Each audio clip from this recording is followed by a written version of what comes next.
No espetáculo Entre Quatro Paredes, do Sartre, se cunhou a afirmativa de "o inferno são os outros".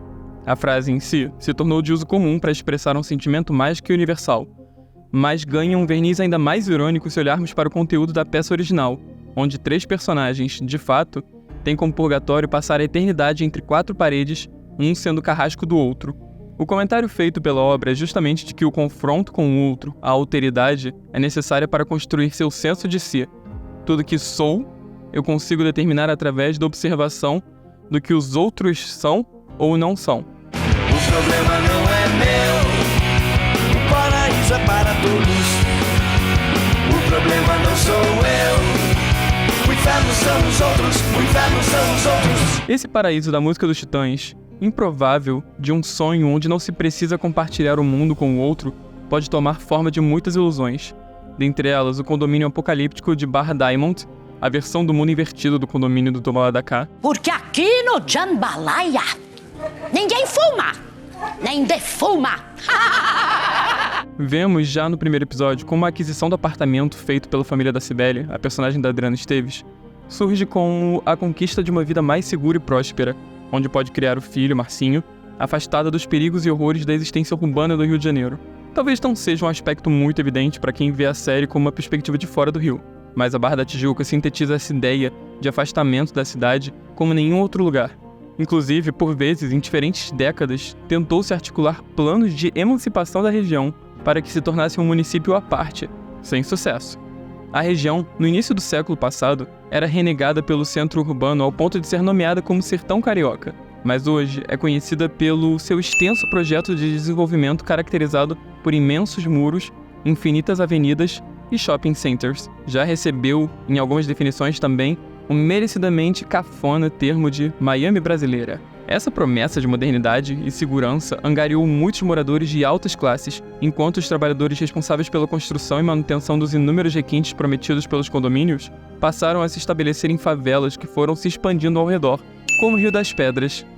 Com a ascensão econômica da classe média no Brasil da primeira década, novos moradores puderam passar a tatear essa terra prometida, com o sonho alçando seu voo mais alto no anúncio da cidade como anfitriã das Olimpíadas de 2016. A fantasia durou alguns anos até que os escândalos de corrupção envolvendo agentes políticos de todas as camadas e grandes empresas se sobressaísse a toda esperança. O golpe parlamentar sofrido pela presidência no Brasil para forçar no país a agenda neoliberal foi o capítulo definitivo de uma queda observável na qualidade de vida da população, em específico a classe média que passou a nutrir ambições maiores até então. Os pormenores da desestruturação do país não cabem muito nesse vídeo, mas a série Os Outros, com uma equipe de roteiro liderada pelo Lucas Paraíso, faz um trabalho muito elegante em traçar as heranças malditas do Brasil através do minúsculo universo murado do condomínio Ilha Pura, um dos mega condomínios típicos da Barra da Tijuca, que oferecem todo tipo de conveniência dentro de suas imediações. Foi construído e elaborado no otimismo das Olimpíadas, se tornando praticamente incapaz de se vender após as fissuras do mercado imobiliário e as sucessivas denúncias de corrupção com construtoras responsáveis pelo projeto do mega evento. A insustentabilidade desse modo de vida é experimentada pela sórdida dificuldade de todos os personagens adultos em manter, a duras penas, qualquer condição financeira que os preserve. Tem alguns poucos spoilers a partir daqui, só deixando de aviso caso isso seja um problema. Quando o Marcinho e o Rogério, os dois filhos das famílias protagonistas, entram em conflito fútil por um motivo que a série nem se importa muito em averiguar, e o Marcinho acaba espancado, a situação já escala a níveis extremos logo no primeiro episódio. A sagacidade do roteiro está em permitir que todos os personagens sejam observados em suas emoções, mas também em suas fraquezas e inseguranças. É fácil tomar partido a princípio da Cibele, uma mãe superprotetora que se torna hostil com quem ameaça seu filho. Também dá para reconhecer homens como o Vando, machistas e violentos, tanto vitimizador quanto vítima de um sistema de masculinidade impenetrável que exige dele o lugar de macho provedor sobre o qual ele desaba em lágrimas e surtos. Sua insegurança surge como agressão contra Mila, uma dona de casa que se habituou desde os maus tratos da mãe a receber amor misturado com violência. Apesar das resistências dela a fazerem acreditar que ela é capaz de enfrentar isso de peito aberto, ela se torna muito mais vulnerável às investidas de romântico apaixonado do Amâncio, marido da Cibele, que encontra nesse novo amor uma faísca nova de vida. é também exposto a esse cenário de brutalidade doméstica e masculinidade tóxica que o Rogério vai entender o poder físico como sua garantia de aceitação social e paternal, alimentando o comportamento violento enquanto Marcinho, protegido e infantilizado, entra em desespero e toma medidas extremas para lidar com seu pavor. O medo é um agente fundamental aqui, ainda mais considerando como esses corredores fantasmagóricos e estacionamentos são filmados com uma arquitetura de filme de terror.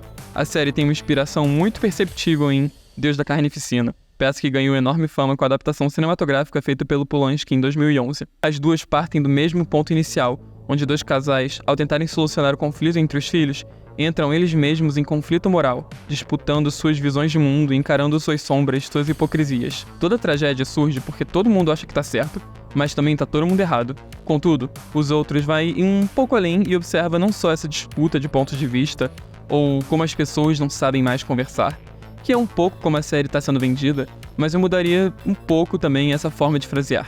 Os outros articula, muito mais do que o embate com uma visão diferente, sobre o medo que está no outro, o medo da desaprovação, o medo da solidão, o medo do abandono, o medo da invasão do outro em seu espaço pessoal. A classe média que tanto se afirma pelos poucos bens a mais que consegue consumir tem um pavor monumental da invasão destes espaços murados e de seus apartamentos muito acima do chão, por parte dos que habitam um asfalto dessa história.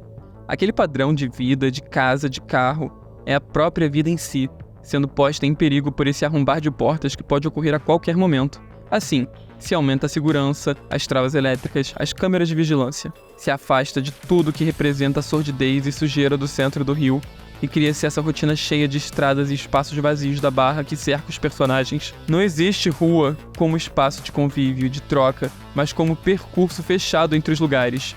E a série sabe disso, pondo os personagens sempre a encararem essas lacunas desoladoras de uma cidade artificial. Essa visão do céu aberto é a mais claustrofóbica possível do Rio. Essa cidade vendida como paraíso turístico. Enquanto uma grande angular captura a imensidão, tá lá os personagens enquadrados em uma encarada desconfortável no início de todo episódio, que tira deles todo o espaço para manobrar para fora desse lugar. Um adendo, mas é curioso como essa série ganha uma camada a mais se pensarmos no contexto da pandemia, desse perigo que habita o outro, apesar da série ter sido concebida antes de 2020. Os muros, que até então eram a garantia definitiva da proteção, passam a se tornar a prisão destes personagens, incapacitados e desmotivados a tentar uma vida que seja fora daquele ambiente, mas também sem condições de sustentá-lo. Eu vi até muita gente comentando sobre o quão incompatível pareciam os trabalhos dos personagens com o padrão de vida do condomínio, um sendo vendedor de concessionária, o outro de uma loja de varejo de eletrodomésticos, mas na minha experiência como carioca, isso só reforça mesmo a recusa deles em buscar uma outra forma de moradia, de abdicar dessa fantasia de Miami brasileira. Afinal, foi para esse exato tipo de público que esse paraíso foi erguido. E provavelmente todas essas famílias compraram os apartamentos ainda na planta, numa época de boom econômico em que se parecia possível alcançar essas aquisições. Mas assim como a cada nova reunião de condomínio, um novo orçamento é adicionado pela síndica, tem sempre uma nova dificuldade que encarece aquela vida, a deixa mais em risco. Afinal, essa paranoia social que vivem os personagens também atravessa o medo financeiro. E é esse sentimento que vai permitir que um perigo muito característico do Rio, a milícia, adentre o condomínio e estenda suas mãos sujas sobre os moradores, trazendo um sorriso amarelo e a promessa de intensificar a segurança. Segurança essa que nada mais é do que o acordo silencioso de eles mesmos não se tornarem a ameaça maior. E ainda mais simbólico que seja logo a síndica, mulher de um político preso por esquema de corrupção no contexto das Olimpíadas, quem vai facilitar essa invasão. Esse Rio de Janeiro artificial é um jogo que a classe média apenas acha que está jogando, quando na verdade está sendo jogada para os lados pelos outros. Uma cidade sem ruas, sem encontro franco com as pessoas na avenida, tem poucas chances de sucesso e nenhuma chance de ser o Rio de Janeiro. Penso, para encerrar, em um dos textos que o Luiz Antônio Simas escreveu no seu livro Corpo Encantado das Ruas, sobre a elitização dos espaços clássicos da cultura local, como o Sambódromo ou o Maracanã. O pequeno comércio, o mercado de rua, a feira e o estádio de futebol jogavam no mesmo time de sociabilidades mundanas. No fim das contas, é urgente que a cidade via sempre o sentido da rua como um espaço de convívência. No fim das contas, é urgente que a cidade viva sempre o sentido da rua como um espaço de convivência e desaceleração do cotidiano. Uma rua que permita, no resíduo de seus acontecimentos miúdos, maneiras de viver que não sejam simplesmente receptivas ou reativas aos desígnios do Deus Carro, mas que propicie os encontros entre as gentes da Guanabara. Que diabos fazer? A nossa tarefa não é apenas resistir, já não é mais suficiente. É reexistir mesmo, reinventar afeições dentro ou fora das arenas e encontrar novas frestas para arrepiar a vida de originalidades